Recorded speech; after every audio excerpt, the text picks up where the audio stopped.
নমস্কার সবাইকে, কেমন আছো সবাই? নতুন একটি ভিডিওতে সবাইকে স্বাগতম। আজকের ভিডিওতে ভগবানের জন্য কি কি রান্না করলাম এটাই তোমাদের সাথে শেয়ার করব।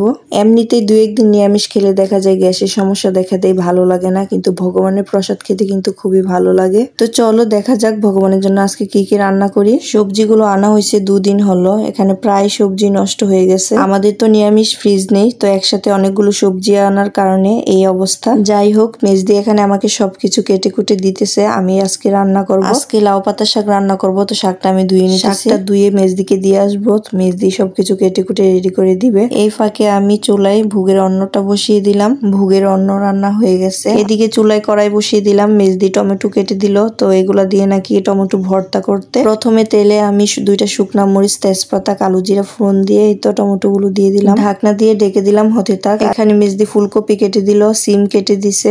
সিম দিয়ে আলু দিয়ে একটা ভর্তা হবে।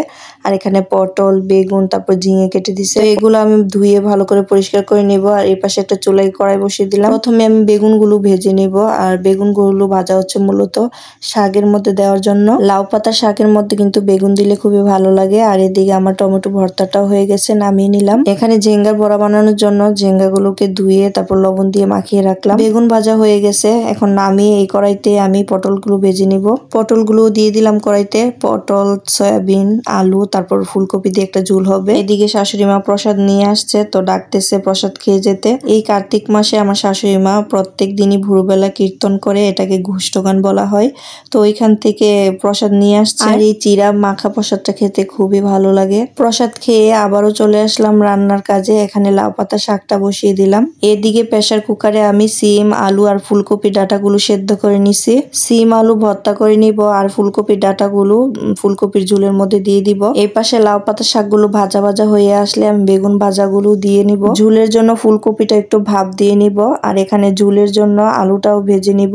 এদিকে আলুগুলো ভাজা হতে থাক, আর এখানে আমি আলুগুলো সিলে নিব। ফুলকপির ডাটাগুলো সিলে নিলাম। এই তো আমার আলু ভাজাও হয়ে গেছে। এখন ফুলকপি আর ফুলকপির ডাটাগুলো একসাথে লাল লাল করে ভেজে নামিয়ে নিব। ফুলকপি ভাজা হয়ে গেছে, নামিয়ে নিলাম। এখন এদিকে আমি সিম আলু ভর্তার জন্য সিম আলুগুলো হাত দিয়ে ভেঙে নিলাম। কড়াইতে পরিমাণ মতো তেল দিয়ে দিলাম। এখন সয়াবিন গুলো ভেজে নিব। সয়াবিন গুলো আমি গরম জল দিয়ে ভালো করে ধুয়ে নিছি। এখানে আমার সবকিছুই মোটামুটি ভাজা হয়ে গেছে। আলু ভাজা, ফুলকপি ভাজা, পটল ভাজা সবকিছু হয়ে গেছে। এখন শুধু সয়াবিন গুলো ভাজা হয়ে গেলে ঝোলটা সম্বাস দিয়ে দিব। আর এই পাশে সিম আলুর ভর্তাটা আমি বসিয়ে দিলাম। সিম আলু ভর্তার জন্য প্রথমে আমি সম্বাসে শুকনা মরিচ আর কিছু কালো জিরা ফোড়ন দিলাম। লবণ হলুদ দিয়ে এখন ভালো করে মিক্সড করে নিব। আর এইভাবে কে কে সিম আলু ভর্তা খান আমাকে অবশ্যই জানাবেন। এখানে আমার সবকিছু ভাজা ভুজা কমপ্লিট। এখন ঝুলের সম্বাসটাও দিয়ে দিব। আর এই ভর্তাটা নামানোর আগে কিছু ধনিয়া পাতা ছড়িয়ে দিব। তো এই পাশে আমি একটা কড়াই বসিয়ে দিলাম। এখন ঝুলটা সম্বাস দিয়ে দিব। ঝুলটা সম্বাসের জন্য দিয়ে দিলাম এখানে জিরা, তেজপাতা, তারপর দারচিনি ফোড়ন। এখানে আমি একটা মশলা রেডি করে রাখছি, জিরা বাটা, তারপর মরিচের গুঁড়া, হলুদের গুঁড়া সবকিছু দিয়ে ভালো করে কষিয়ে এখন সবকিছু দিয়ে দিলাম। সবকিছু দিয়ে আর একটু ভালো করে কষিয়ে নেব। তারপর পরিমাণ মতো ঝুলের জন্য জল দিয়ে দিব। আর আমার মতো কে কে এভাবে ঝুলের মধ্যে আলু ভেঙে দেন অবশ্যই কমেন্ট করে জানাবেন। আমি কিন্তু যে কোনো ঝুলি এভাবে রান্না করি। এভাবে আলু ভেঙে দিয়ে রান্না করলে দেখা যায় ঝুলটা একটু ঘন হয়, খেতেও ভালো লাগে। এদিকে আমার সিম আলু ভর্তাটাও হয়ে গেছে। এখন ধনিয়া পাতা কুচি দিয়ে দিলাম। ঝিঙ্গার বড়া বানানোর জন্য এখানে আমি আটা দিয়ে একটা ডু রেডি করে নিলাম। সিম আলু ভর্তাটা নামিয়ে এই কড়াইতে আমি ঝিঙ্গার বড়াগুলো ভেজে নিব। এদিকে আমার নিরামিষ ঝোল রান্নাও হয়ে গেছে, এখন নামিয়ে নিলাম। চলো সবগুলো রান্নায় তোমাদের একটু ভালো করে দেখিয়ে দেই। এই তো আমার ঝোল রান্নাও কমপ্লিট। এই তো সিম আলুর ভর্তা, ঝিঙ্গার বড়া, তারপর এখানে লাউ পাতা আর বেগুন দিয়ে শাক, টমেটো ভর্তা আর অন্য।